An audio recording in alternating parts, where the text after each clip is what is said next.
Золцын багшийн зургийн хичээл тавтамир л. За навчтай хамт зураг зураад үзэх үү. Намрын улирал эхэллээ. Бүгдээрээ гадаанаас улаан, ногоон, улбар шар, гоё янз бүрийн навчнууд олдог тийм үү.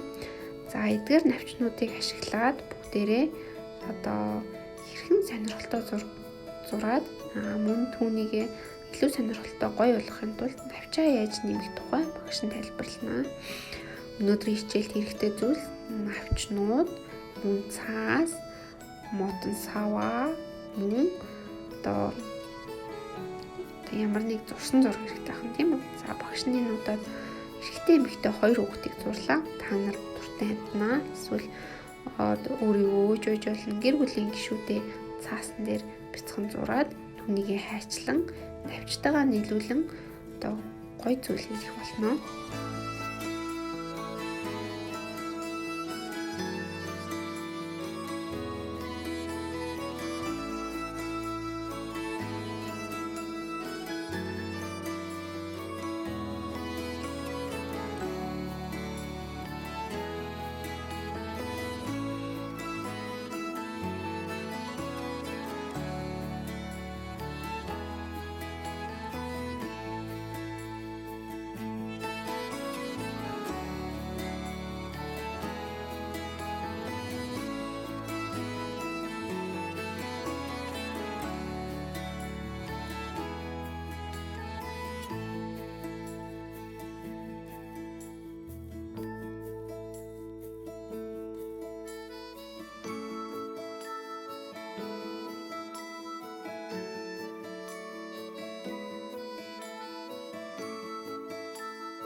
За багш нь жишээ олгож навчаар өөр ямар зүйлүүд хийж болохыг сонирхуулъя. Хувцас, амтан, луу, байгалийн зураг гэд маш олон сонирхолтой зүйлсийг навчаар хийж болно. Та нарын урам сэтгэмжээс шалтгаална гэсэн.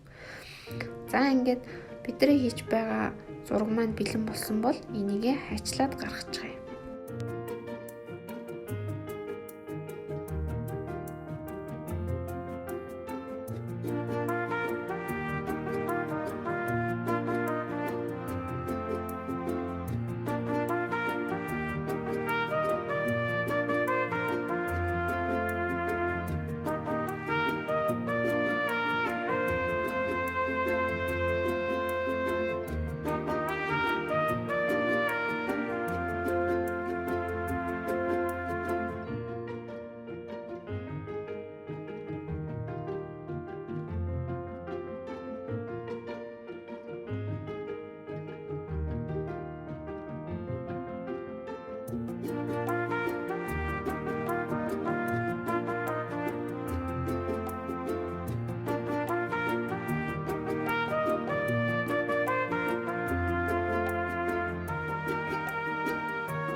их бие зурга цавуудаад нэрээ навч болон одоо модон савгаа маань анх зурхтаа зурж байгаа цаасаа илүү зузааныг сонгвол бас илүү тохиромжтой шүү хүүхдүүд.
За ингээд хөөрхөн хоёр анаахай маань гараад ирлээ. Тийм үү?